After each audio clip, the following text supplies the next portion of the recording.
Good evening, it's Facebook Love. I've had a break. Today is Monday the 20th of July.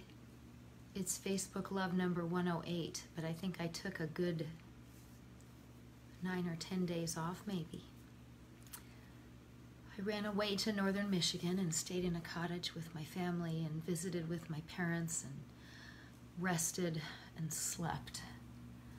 And didn't watch TV or listen to the radio, just music and reading, and it felt really good. I usually read poems, and I generally will do that, but I'd rather just kind of share a little bit about John Lewis, since he died a few days ago. What an amazing man. What a brave young man to go up against the Jim Crow South and to be beaten something like 24 times and jailed, and then to rise to be a congressman. What a life. And now he's gone. But he taught us very, very much. He was one of the first people besides Martin Luther King Jr. who I started to follow when I wanted to learn more about American history, because so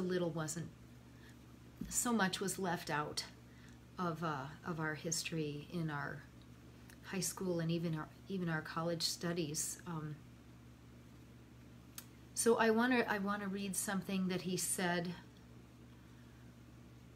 which I just love. But before I read that, I have great hope that we are going to continue to move forward in righteousness, in creating equality for everybody, in opportunity for everyone, regardless of their background, their ethnicity, their religion. I'm only halfway through my life, and I'm still really bothered that there are so many advantages given to me and people who look like me with my kind of education that have very little to do with my gifts or my talents, and a lot to do with what I look like and where I come from.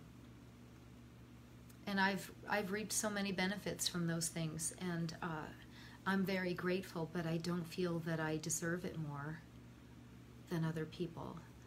I read something this morning that felt wonderful.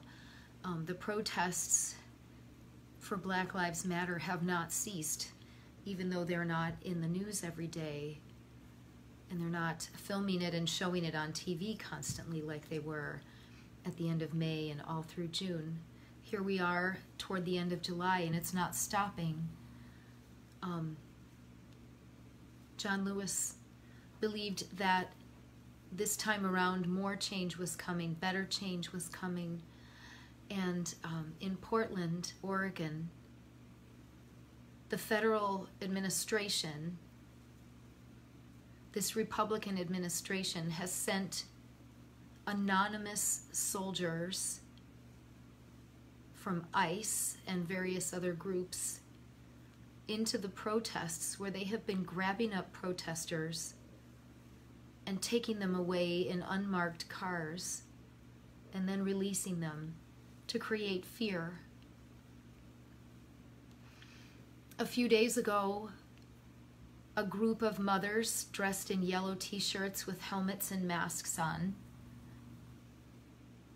have begun making a chain of themselves between the protesters and the police, and especially these sort of anonymous federal troops that are trying to create chaos where there's peaceful protest for the most part. They attacked these moms with tear gas. And the following day, the protest was exponentially larger and still peaceful in the face of these attacks. I have great hope that there are more of us who love justice and want equality and fairness than there are those who are trying to create division, trying to sow hatred where there's only learning to be done, there's only understanding to be gained. So this is a quote from John Lewis. Anchor the eternity of love in your own soul and embed this planet with goodness. Lean toward the whispers of your own heart. Discover the universal truth and follow its dictates. Release the need to hate, to harbor division, and the enticement of revenge. Release all bitterness. Hold only love, only peace in your heart, knowing that the battle of good to overcome evil is already won. Choose confrontation wisely, but when it is your time, don't be afraid to stand up, and speak out against injustice. And if you follow your truth down the road to peace and the affirmation of love, if you shine like a beacon for all to see, then the poetry of all the great dreamers and philosophers is yours to manifest in a nation, a world, community, and a beloved community that is finally at peace with itself. John Lewis. I believe so strongly in the idea of the beloved community. It is the goal of humanity. It is the goal of creation. We are not the bosses or the powerful. We are the stewards and the lovers of each other. I can't think of anything better than to share the words of John Lewis today. This is Facebook Love number 108, and I'll see you again. Good night.